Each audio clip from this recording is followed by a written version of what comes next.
Hello guys, कैसे हो आप सब। आई होप आप लोग अच्छे होंगे। और ये वाली जो वीडियो है मेरे दुकान के जस्ट सामने की है। और आप लोग देख सकते हो कि लोग जो हैं सड़कों पे जो है ना सब्जियां बिछा के सब्जियां बेच रहे हैं। और बहुत ज़्यादा भीड़ लगी हुई है। कुछ लोग ठेले पे लेके खड़े हुए हैं और कुछ लोग उस तरफ आगे भी उस तरफ खड़े हैं जो मेरी वीडियो में नहीं आया है। टंकी के पास वहाँ पे भी जो है टमाटर और पपीता पपीता बोल रही हूँ, सॉरी, तरबूज वगैरह जो है लेके लोग बाग खड़े हैं। इसके अलावा यहाँ पे भी देख सकते हो आप, भीड़ लगी हुई है।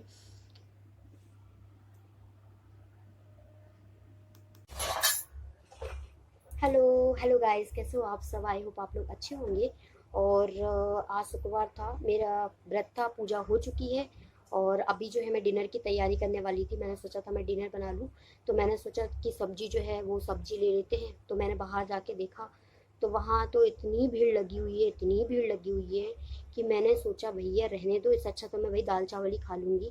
और वैसे भी दाल चावल ही खा रहे हैं सब। और दाल चावल टमाटर चटनी ये सभी खा रहे हैं क्योंकि दुकान में पूरा सामान ख़त्म हो चुका है। और दुकान में तो बिल्कुल भी सामान नहीं है, सिर्फ बच्चों का आइटम रखा हुआ है। इसके अलावा कुछ भी सामान नहीं है। बहुत ज़्यादा दिक्कत हो रही है, पैसे भी नहीं है। पर मैंने सोचा आज व्रत है तो मैंने सोचा कुछ आलू वगैरह जो है थोड़ा सा, और साबूदाना जो है गलाया था साबूदाना मैंने थोड़ा सा।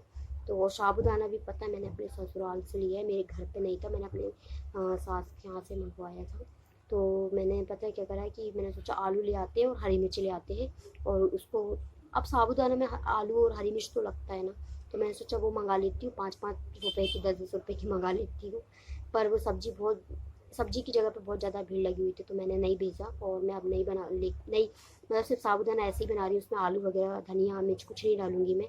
और अभी पता है दुकान में आटा चावल दाल और अपना पोहा सोयाबीन बड़ी ये सब शक्कर ये सब कुछ चीज़ें जो ख़त्म हो चुकी है। और ये सोच रहे थे लाने का, बट क्या हो रहा है ना कि बहुत महंगा सामान मिल रहा है क्योंकि सामान ज़्यादा आ ही नहीं रहा है। लोगों के पास सामान ही नहीं है। तो पता है सामान लेने का सोच रहे थे और तो बहुत ज़्यादा महंगा सामान, फ़ोन पे जब बात करी तो उन्होंने बताया कि महंगा सामान मिलेगा। तो इन्होंने कहा कि मैं महंगा ले तो आऊँगा, पर यहाँ पे अगर मैं महंगा बेचूंगा किसी ने कंप्लेन कर दी तो भाई मुझे पैसे भरने पड़ेंगे, मैं वो पैसे कहाँ से लाऊंगा। इससे अच्छा ये है ना मैं सामान ला रहा हूँ ना मैं बेच रहा हूँ। तो इसलिए हम लोग सामान नहीं ला रहे हैं और पैसे भी नहीं है पहली बात तो, कि इतना महंगा सामान हम लोग, क्योंकि अगर इतना सामान लाएंगे तो थोड़ा बहुत सामान आएगा और वो भी बेचने में हमें बहुत ज़्यादा प्रॉब्लम होगी। तो नहीं लेकर आ रहे हैं। इसलिए हम लोग अब कुछ जो कुछ होगा अब देखते हैं, भगवान के हवाले सब कुछ छोड़ दिया है। भगवान की कृपा से सब ये दिन जल्दी जल्दी निकल जाए, सब लोग ठीक हो जाएं और ये जो बीमारी है यहाँ से चली जाए, पूरी तरीके से ख़त्म हो जाए। बस यही हम लोग दुआ कर रहे हैं। और सभी लोग प्लीज़ घर में ही रहिए। और बाहर का माहौल देख के मुझे ऐसा लग रहा है कि लोग इतने बड़े बेवकूफ़ हैं, इतना रोकने के बावजूद, इतना रोज़ न्यूज़ में पढ़ते हैं कि क्या हो रहा है, देखते हैं, उसके बावजूद लोगों को समझ में नहीं आ रहा है। और पता है शाम को तो बहुत ज़्यादा भीड़ थी इसलिए शाम को नहीं भेजा, फिर मैंने सोचा अभी भेज देती हूँ। तो अभी भी भीड़ लगी हुई है वहाँ पे। तो अब मैं फाइनली नहीं बना रही हूँ और सिर्फ साबूदाना ही ऐसे ही बना लेती हूँ, बस हो गया। और पता है बहुत ज़्यादा दिक्कत हो रही है गाइस, बहुत ज़्यादा दिक्कत हो रही है। हम लोग पता है रोज़ दाल चावल रोटी चटनी और खिचड़ी यही खा रहे हैं, सब्जी तो हम लोग खा ही नहीं रहे हैं। पर मैंने सोचा था कि आलू ले आते हैं, थोड़ा सा साबूदाना बना रही थी मैं, तो थोड़ा सा उसमें डाल दूंगी। तो पता है इसलिए। और अभी अभी एक और मुसीबत आ गई है कि हमारा कूलर भी बिगड़ गया है इतना, मतलब सोचिए कि 6-7 दिन हो रहे हैं हम लोग बिना कूलर के सो रहे थे। और अभी कल कल मेरे जो ससुर है उन्होंने ये वाला कूलर दिया, कूलर के ऊपर रख के ही मैं वीडियो बना रही हूँ क्योंकि मेरा ट्राईपोड ख़राब है आप लोगों को पता है। तो उसके ऊपर ना मैंने एक डिब्बा रखा है, डिब्बा से सटा के मैंने अपना मोबाइल रख दिया है कूलर के ऊपर ही, क्योंकि मुझे बैठने में प्रॉब्लम हो रही थी वहाँ पे। और तो ना मैंने वही बताया ना आपको, कूलर भी बिगड़ चुका था। और हम लोगों ने जब चेक करवाया, यहाँ पे ही पीछे उनके कोई दोस्त रहते हैं क्योंकि दुकान तो बंद है, आपको पता ही सब दुकान वगैरह सब बंद है। तो पीछे ही उनके एक दोस्त रहते हैं जो कूलर सुधारते हैं, तो उन्होंने फ़ोन लगाया। तो हम लोग अंदर थे और वो बाहर सुधार रहे थे कूलर। तो फिर उन्होंने फ़ोन करके बताया कि इसमें ये खराबी है, बट अभी नहीं मिलेगा।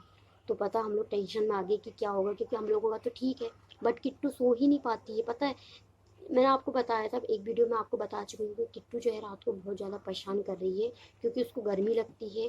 तो पंखा चलता है ऊपर, उसमें गर्म हवा फेंकती है। और मेरी पंखा भी अभी ख़राब होनी थी, पता नहीं पंखा भी पता है स्लो चल रहा है, बहुत धीरे धीरे चल रहा है। तो बहुत दिक्कत हो रही है गाइस, बहुत ही ज़्यादा दिक्कत हो रही है, बता नहीं सकती। और मैं अभी थक गई हूँ तो मैं बैठ जाती हूँ। तो आप लोग देख सकते हो कि जो हमने कूलर यहाँ पे लगाया है और बेड मेरा ये है। तो पहले ना ये यहाँ पीछे तरफ रखा हुआ था कूलर, और हम लोगों ने सोफ़ा यहाँ रख दिया है, देखिए यहाँ पे रख दिया है रेक के पास। पहले कूलर यहाँ रखा हुआ था, पहले ना कूलर यहाँ पे रखा हुआ था, पर यहाँ पे ना हवा नहीं लगती थी हम लोगों को, तो इसलिए ना हम लोगों ने सामने रख दिया है, ताकि सामने से जो है हवा ना सीधे जाएगी। और मतलब यहाँ पे जब रखा हुआ था, और यहाँ पे सोफा रखा हुआ है, तो यहाँ पे जब रखा हुआ था ना, तो यहाँ से हवा सिर्फ एक इंसान को, जो सामने लेटा रहता था ना, सिर्फ उसको हवा लगती थी, बाकी जो दूसरा जो उधर बैठा हुआ है उसको तो लगती नहीं थी। तो इसलिए हम लोगों ने ना कूलर वहाँ रख दिया। तो अभी आप लोग कहोगे कि कूलर कहाँ से है, तो मैंने आपको बताया कि मेरे ससुर ने फिर मुझे कूलर दिया, क्योंकि किट्टू की वजह से दिया है, क्योंकि किट्टू परेशान कर रही थी और रोती थी रात को।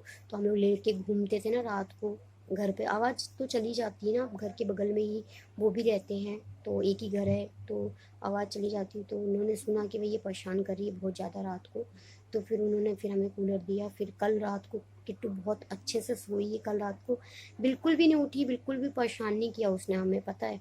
तो हम समझ गए कि इसको हाँ गर्मी ही लग रही थी। पहले तो हम ये सोचे थे गर्मी लग रही है, क्योंकि अब वो बोल तो सकती नहीं है ना कि ये उसको क्या प्रॉब्लम हो रही है। तो हम लोग सोचे थे कहीं उसको ऐसा तो नहीं दांत वगैरह निकल रहे हैं इसलिए परेशान कर रही है, या गर्मी लग रही है, या कुछ पेट वगैरह दुख रहा है। तो मैंने सोचा कहीं पैर वेर तो नहीं दुख रहा है इसके हाथ पे।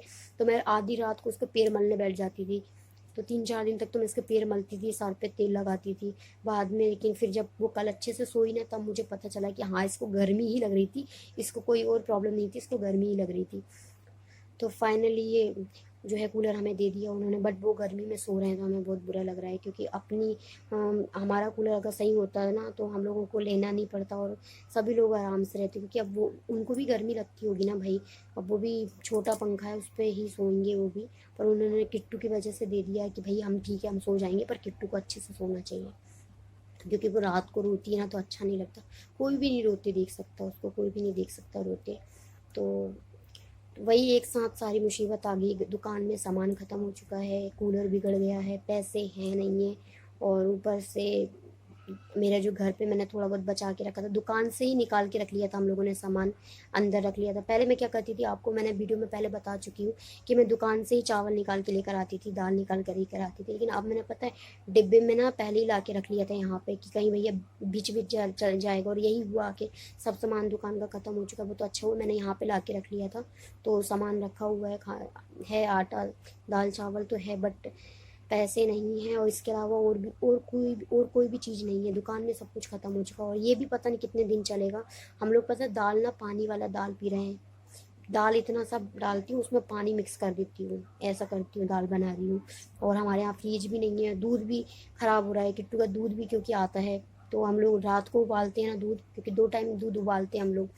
तो सुबह जो एक पैकेट उबालते हैं तो वो दिन भर चल जाता है, फिर रात शाम को फिर एक और उबालते हैं तो वो रात भर चलता है। और ऐसा हो रहा है कि रात में जो दूध उबालते हैं वो सुबह तक ख़राब हो जाता है, ऐसा होता है रात में ही ख़राब हो जाता है, तो हमें फिर उसको पाउडर वाला दूध पिलाना पड़ता है। तो बहुत ज़्यादा दिक्कत हो रही है गाइस। एक तो फ्रिज भी नहीं है ना, तो बहुत दिक्कत है। फ्रिज होता तो हम लोग उबाल के फ्रिज में रख देते।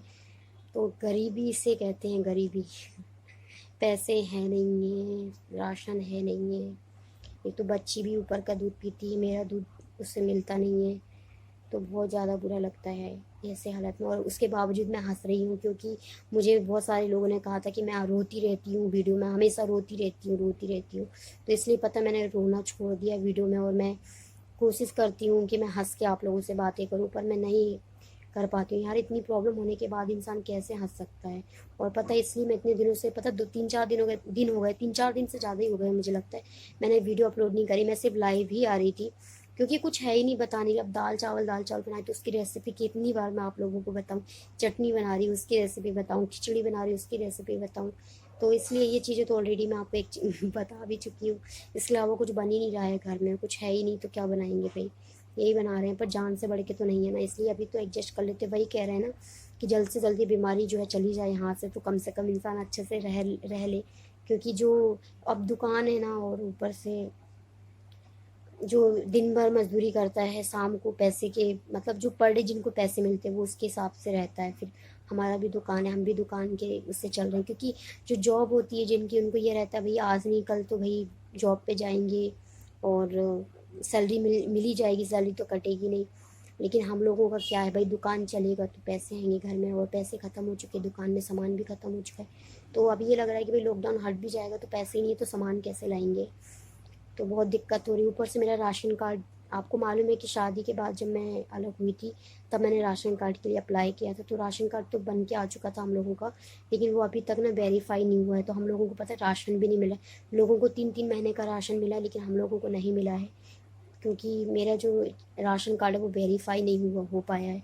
तो हमें इतनी ज़्यादा दिक्कत हो रही है। ऊपर से सिलेंडर जो मिल रहे हैं, हम उज्ज्वला योजना में सिलेंडर भी दे रही है सरकार, सरकार बहुत हेल्प कर रही है वैसे, तो वो सिलेंडर भी हमको नहीं मिला है क्योंकि हमारे पास राशन कार्ड ही नहीं है। तो बहुत दिक्कत हो रही है गाइस, बहुत ज़्यादा दिक्कत हो रही है। पता है इतना रोना आता है, पता है सोच सोच के। और इसलिए मैं वीडियो नहीं बना पा रही थी, क्योंकि ना इतना टेंशन है ना, टेंशन के बीच में ना वीडियो कैसे बनाऊँ। और पहली बात तो कुछ था ही नहीं बनाने लायक, अब क्या वीडियो बनाती मैं, पता है मुझे समझ में नहीं आया। इसलिए मैं लाइव आ रही थी, मैंने सोचा था लाइव आके लोगों से बात कर लूँगी। तो प्लीज़ आप लोग लाइव आ जाया करिए, 6 बजे शाम को मैं लाइव आती हूँ। तो 6 बजे आ जाया करिए सभी लोग लाइव, और लाइव हम लोग बातें करा करेंगे। तो गाइज़ आज की वीडियो यही थी, बस आपको अपनी प्रॉब्लम बता रही थी मैं कि इतनी प्रॉब्लम हो रही है। लेकिन ये भी है कि कम से कम कैसे भी रह रहे हैं, घर में हैं, एक साथ हैं, सुरक्षित हैं, बस यही है। आज नहीं कल माहौल अच्छा हो ही जाएगा, भगवान करे जल्द से जल्द ये बीमारी ख़त्म हो जाए, सभी लोग ठीक हो जाएं, बस यही दुआ मांग रहे हैं। तो गाइज़ आज का वीडियो यही था, वीडियो मैं ख़त्म करती हूँ। नेक्स्ट वीडियो में आपसे ज़रूर मिलूँगी। तो आप ये मेरे चैनल को जल्दी से सब्सक्राइब कर लीजिए, बगल में बेल उसे क्लिक करना मत भूलिएगा। और मिलते हैं नेक्स्ट वीडियो में, तब तक के लिए बाय बाय।